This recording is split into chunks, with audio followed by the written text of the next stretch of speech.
श्री गणेशाय नमः। स्वागत है आप सभी का मेरे YouTube चैनल पर। मैं हरिओम शर्मा आज आपको कलंक चतुर्दशी गणेश चतुर्दशी की कहानी सुना रहा हूँ। यह कथा सुनने से हर प्रकार की संकट दूर हो जाते हैं, भगवान गणेश जी प्रसन्न हो जाते हैं, जीवन में आ रहे सारे दुख और परेशानियाँ दूर हो जाती हैं। भगवान श्री कृष्ण को भी एक बार कलंक लगा था, जिससे इस व्रत के द्वारा वह कलंक छूटा था। भाद्रपद मास की चतुर्थी तिथि कलंक चतुर्थी के नाम से जानी जाती है। इस दिन आज चंद्रमा के दर्शन नहीं करने चाहिए।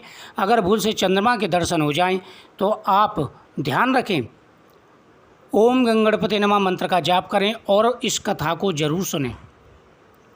एक बार सुखदेव जी ने सनत कुमारों से कहा कि चतुर्थी के चंद्रमा के दर्शन करने से श्री कृष्ण पर जो लांछन लगा था वह सिद्धि विनायक व्रत करने से ही दूर हुआ था। ऐसा सुनकर सनत कुमारों को आश्चर्य हुआ। उन्होंने पूर्ण ब्रह्म श्री कृष्ण को कलंक लगने की कथा पूछी तो उन्होंने बताया, एक बार भगवान श्री कृष्ण समुद्र के मध्य नगरी बसाकर रहने लगे। इसी नगरी का नाम आजकल द्वारकापुरी है। द्वारकापुरी में निवास करने वाले सत्याजित यादव ने सूर्य नारायण की आराधना की। सत्राजित सूर्य नारायण के भक्त थे। तब भगवान सूर्य ने उन्हें नित्य 8 भार सोना देने वाली स्वयंतक मणि नामक मणि प्रदान की। उसे वह गले में लटका करके सूर्य के समान प्रतीत होते थे। मणि पाकर सत्राजित यादव जब समाज में गया तो श्री कृष्ण ने उस मणि को प्राप्त करने की इच्छा व्यक्त की। सत्राजित ने वह मणि श्री कृष्ण को न देकर अपने भाई प्रसेनजित को दे दी। एक दिन प्रसेनजित घोड़े पर चढ़कर शिकार के लिए गया। वहाँ एक शेर ने उसे मार डाला और मणि छीन ली। रीछों का राजा जामवंत उस सिंह को मारकर मणि लेकर गुफा में चला गया। जब प्रसेनजित कई दिनों तक शिकार से न लौटा तो सत्राजित को बड़ा दुख हुआ। उसने सोचा, भगवान श्री कृष्ण ने ही मणि प्राप्त करने की इच्छा से उसका वध कर दिया है। अतः बिना किसी प्रकार की जानकारी जुटाए उसने प्रचार कर दिया कि श्री कृष्ण ने प्रसेनजित को मारकर स्वयं तक मणि छीन ली है। इस लोक निंदा के निवारण के लिए भगवान श्री कृष्ण बहुत से लोगों के साथ प्रसेनजित को ढूंढने वन में गए। वहाँ पर प्रसेनजित को शेर द्वारा मारा डालना और शेर को रीछ द्वारा मारने के चिन्ह मिले। रीछ के पैरों की खोज करते करते वे जामवंत की गुफा पर पहुँचे और गुफा के भीतर चले गए। वहाँ उन्होंने देखा कि जामवंत की पुत्री उस मणि से खेल रही है। श्री कृष्ण को देखते ही जामवंत युद्ध के लिए तैयार हो गया।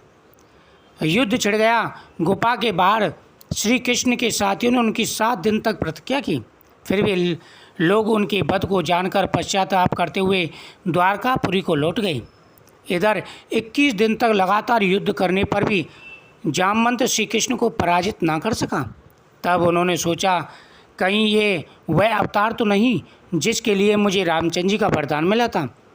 यह पुष्टि होने पर उसने अपनी कन्या का विवाह भगवान श्री कृष्ण के साथ कर दिया और मणि दहेज में दे दी।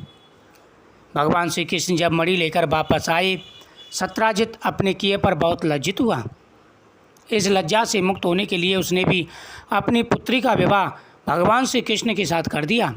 कुछ समय के बाद श्री कृष्ण किसी काम से इंद्रप्रस्थ चले गए। तब अक्रूर तथा ऋतुवर्मा की राय से सतधानवा यादव ने सत्राजित को मारकर मणि अपने कब्जे में ले ली। सत्राजित की मौत का समाचार जब भगवान श्री कृष्ण को मिला तो वे तत्काल द्वारका पहुँचे। वे सतधनवा को मारकर मणि छीनने को तैयार हो गए। इस कार्य में सहायता के लिए बलराम जी भी तैयार थे।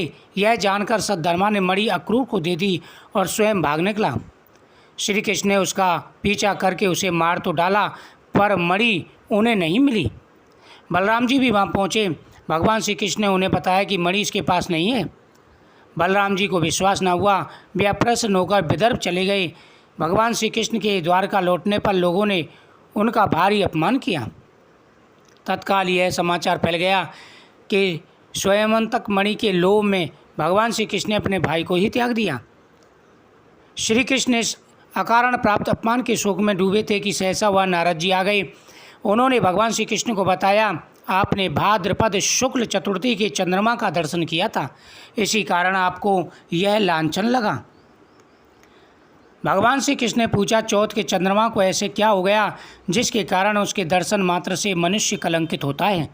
तब नारद जी बोले, एक बार ब्रह्मा जी ने चतुर्थी के दिन गणेश जी का व्रत किया।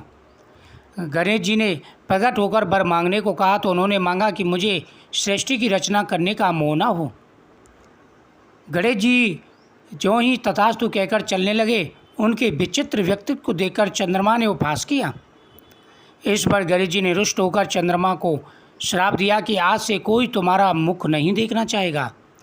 साप देकर गणेश जी अपने लोक को चले गए और चंद्रमा मानसरोवर की कुदुमियों में जा छिपा। चंद्रमा के बिना प्राणियों को बड़ा कष्ट हुआ।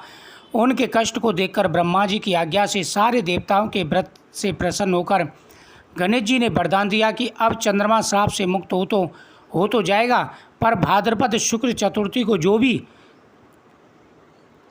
चंद्रमा के दर्शन करेगा उसे चोरी आदि का झूठा लांछन लगेगा, किंतु जो मनुष्य प्रत्येक द्वितीया को दर्शन करता रहेगा वह इस लांछन से बच जाएगा।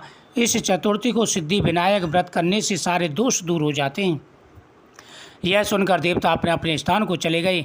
इस प्रकार भाद्रपद शुक्ल चतुर्थी को चंद्रमा का दर्शन करने से आपको ये कलंक लगा है। तब श्री कृष्ण ने कलंक से मुक्त होने के लिए यही व्रत किया। कुरुक्षेत्र के युद्ध में युधिष्ठिर ने भगवान श्री कृष्ण से पूछा, भगवान, मनुष्य की मनोकामना सिद्धि का कौन सा उपाय है? किस प्रकार मनुष्य धन, पुत्र, सौभाग्य तथा विजय प्राप्त कर सकता है? यह सुनकर श्री कृष्ण ने उत्तर दिया, यदि तुम पार्वती पुत्र गणेश का विधि पूर्वक पूजन करो तो निश्चित ही तुम्हें सब कुछ प्राप्त हो जाएगा। तब श्री कृष्ण की आज्ञा से युधिष्ठिर ने गणेश चतुर्थी का व्रत करके महाभारत का युद्ध जीता था। जो व्यक्ति इस गणेश चतुर्थी का व्रत करते हैं उनके सभी मनोरथ पूरे हो जाते हैं, धन बढ़ता है, सुख समृद्धि बढ़ती है, जीवन में आ रही सारी परेशानियां दूर हो जाती हैं। भगवान श्री कृष्ण ने जिस प्रकार ये व्रत किया था तब से यह व्रत पूरे संसार में प्रसिद्ध हुआ।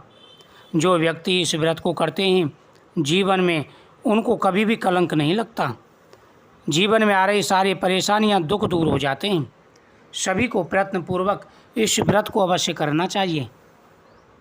भगवान की कृपा से, भगवान गणेश जी की कृपा से उनके सभी मनोरथ पूरे हो जाते हैं, धन बढ़ता है, सुख समृद्धि बढ़ती है, मान सम्मान बढ़ता है और कभी भी उनका अपमान नहीं होता। वीडियो को ज़्यादा से ज़्यादा शेयर करें और प्रतिदिन इस कथा का श्रवण करें। इस कथा के श्रवण करने मात्र से ही समस्त दुख दूर हो जाते हैं। कमेंट में श्री गणेशाय नमः जरूर लिखें। श्री गणेशाय नमः।